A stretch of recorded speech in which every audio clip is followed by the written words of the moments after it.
معزز ناظرین، محمود غزنوی ہیرو تھا یا ویلن؟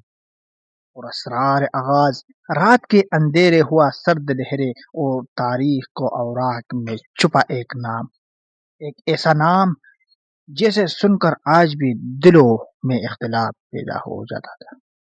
کچھ کے لیے وہ عظیم پتہ اور کچھ کے لیے ایک بے رحم حملہ اور۔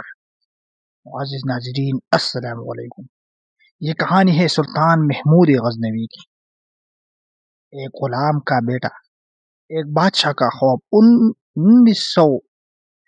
971 عیسوی وسط ایشیا کے سرزمین جہاں طاقت ہی قانون تھے۔ یہ وہ طاقت تھا جب سلطنتیں تلوار سے بنتی تھی اور خون سے لگی جاتی تھی۔ ایسے دور میں ایک بچہ پیدا ہوا جس کا نام رکھ گیا محمود۔ اس کے والد سبقتاً خود ایک عظیم سلطان بنے تھے۔ یہ کوئی عام خاندان نہیں تھا، یہ وہ خاندان تھا جیسے اپنے تقدیر خود لکھی تھی۔ محمود نے بچپن سے ہی دیکھا کہ طاقت حاصل کرنے والا رحم نہیں، ہمت چاہیے۔ بچپن سے جنگ تک محمود کا بچپن کھیل کود میں نہیں گزرا۔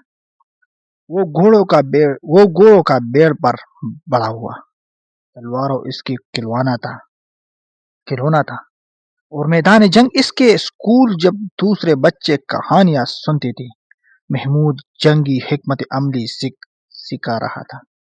اس کے والد اسے ساتھ لے جاتے اور ہر جنگ میں اس ایک سبق ملتا۔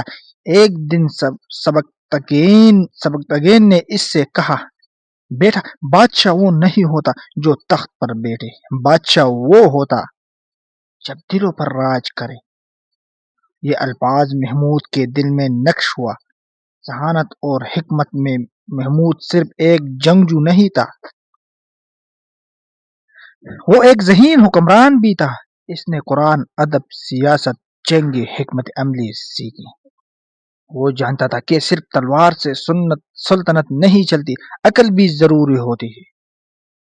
اس لیے وہ اپنے وقت کے بہترین استاد کے ساتھ رہا۔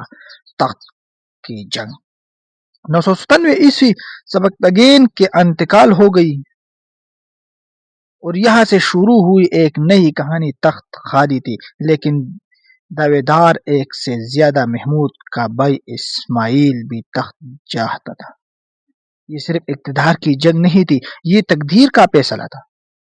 فیصلہ کن جنگ محمود نے اپنے فوج تیار کی اور اپنے بھائی کے خلاف میدان میں اترا۔ یہ جنگ صرف تلواروں کی نہیں تھی، یہ ذہانت اور حکمت کی بھی تھی۔ آخرکار محمود جیت گیا اور 998 عیسوی میں وہ سلطان بن گیا۔ ایک نیا سلطنت، ایک نیا خواب۔ سلطان بنتے ہی محمود نے ایک اعلان کیا، میں سلطنت صرف غزنی تک محدود نہیں رہ گئی۔ یہ ایک خواب تھا، لیکن اس خواب جس کے لیے وہ کچھ بھی کرنے کو تیار تھے۔ فتوحات کا آغاز۔ محمود نے اپنی فوج کو منظم کیا اور ایک کے بعد ایک مہم شروع کی۔ خراسان، ایران اور وسط ایشیا کے کئی علاقے جب اس کے زیر نگی آتی گئی۔ لیکن اصل کہانی اب شروع نہیں ہوئی تھی، کیونکہ محمود کی نظر اب ایک ایسا سرزمین پر تھی جو دولت سے مالا مال تھی، یہ وہ جیسا تاریخ ہندوستان کا نام جانتی تھی۔ کیا محمود غزنوی صرف پتہ تھا؟ اس کے ارادہ کچھ تھی۔ ہندوستان پر اس کے حملے تاریخ کا سب سے بڑا سوال بننے والا۔ اگر آپ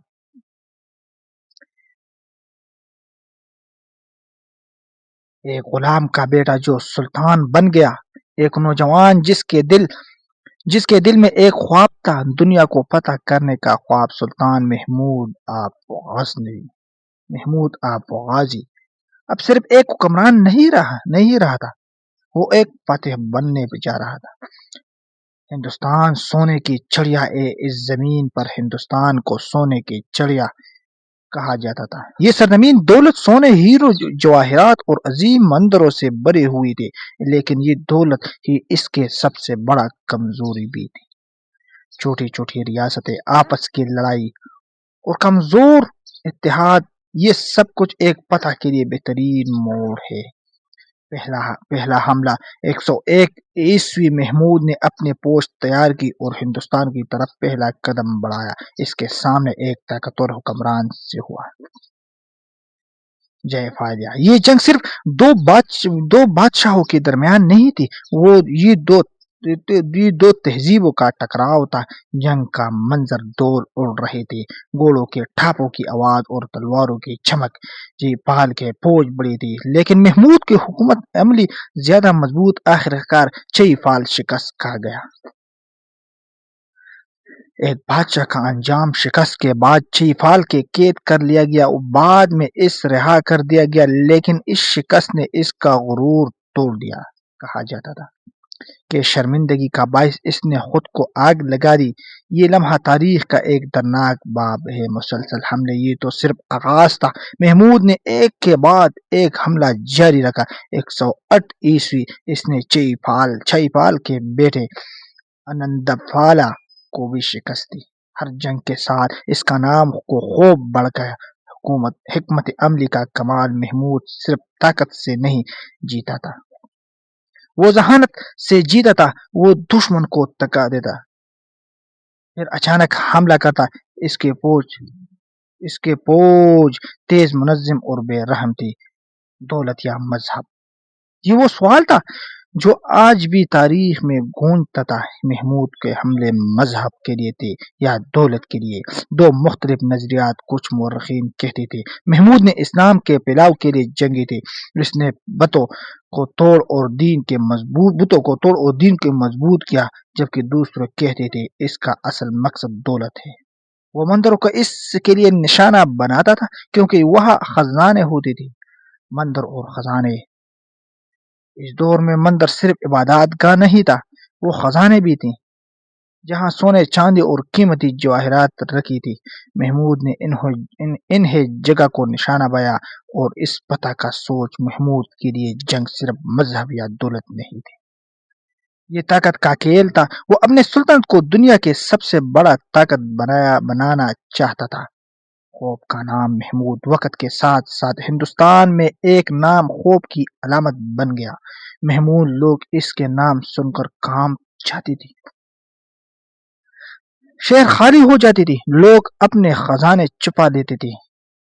غزانی کو شان شوکت پر ہر حملے کے بعد محمود بے شمار دولت لے کر غزانی واپس آتا، اور اس دولت میں اس نے اپنے سلطن کو خوبصورت بنایا۔ محلات، مسجد، باغات۔ غزانی ایک شاندار شہر بن گیا۔ اس کے سب سے بڑا مہم ابھی باقی ہے۔ رات کے اندھیرے گہرا ہوتا جا رہا تھا۔ سومنات کا حملہ۔ ہوا میں ایک عجیب سا سکوت تھا، جیسے تاریخ خود سانس رکھ کر کسی بڑے واقعے کا انتظار کر رہی تھی۔ یہ 1025 کے وقت تھا جب سلطنت محمود آپ غزنی اپنے سب سے بڑا مہم کے لیے نکل چکا تھا۔ اس بار میں اس کے ہدف صرف ایک شہر یا ریاست نہیں تھی، بلکہ ایک ایسا مقام تھا جس کا نام صدیوں تک گونجتی والی تھی، سومنات۔ سومنات کا مندر صرف ایک عبادت گاہ نہیں تھا، یہ دولت، طاقت اور حقیقت کا علامت تھا۔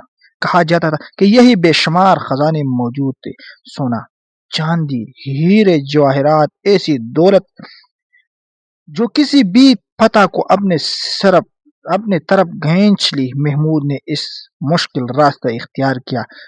ریگستانوں، پیاس اور شدید گرمی کے باوجود اس کی فوج مسلسل آگے بڑھتی رہی۔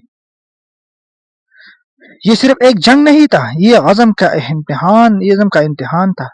جب وہ سومنات کو قریب پہنچا تو مندر کے محافظ پہلے ہی تیار تھے، گھنٹیاں بج رہی تھی، لوگ دعائیں کر رہے تھے۔ یہ سپاہی اپنے آخر سانس تک لڑنے کے لیے تیار ہے۔ پھر وہ لمحہ آیا، جنگ شروع ہو گیا۔ تلواروں کے جھنکار، چیخیں اور ہر طرف افراتفری۔ محمود کو فوج منظم تھی، جبکہ دفاع کرنے والے پوری طاقت سے لڑ رہے تھے۔ یہ ایک سخت اور خونریز معرکہ تھا۔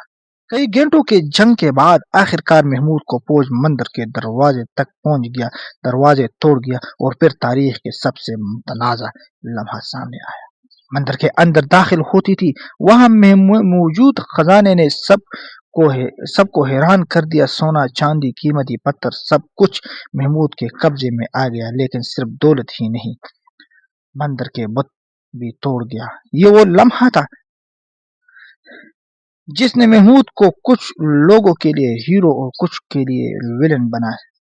کچھ کہتے تھے یا مذہبی پتہ تھا اور کچھ کہتے تھے یہ صرف دولت کی جنگ تھی. حقیقت کیا ہے شاید تاریخ بھی اس کا مکمل جواب نہیں دے سکتی لیکن ایک بات تھی سومنات کا حملہ سلطان محمود غزنوی کی زندگی کا سب سے بڑا اور متنازع ہے.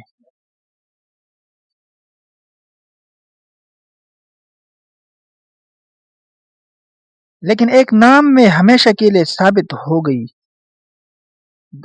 1030 میں اس کی زندگی کا چراغ بچ گیا لیکن اس کے سلطنت اس کے فتوحات اور اس کے فیصلے صدیوں تک زیر بحث رہے.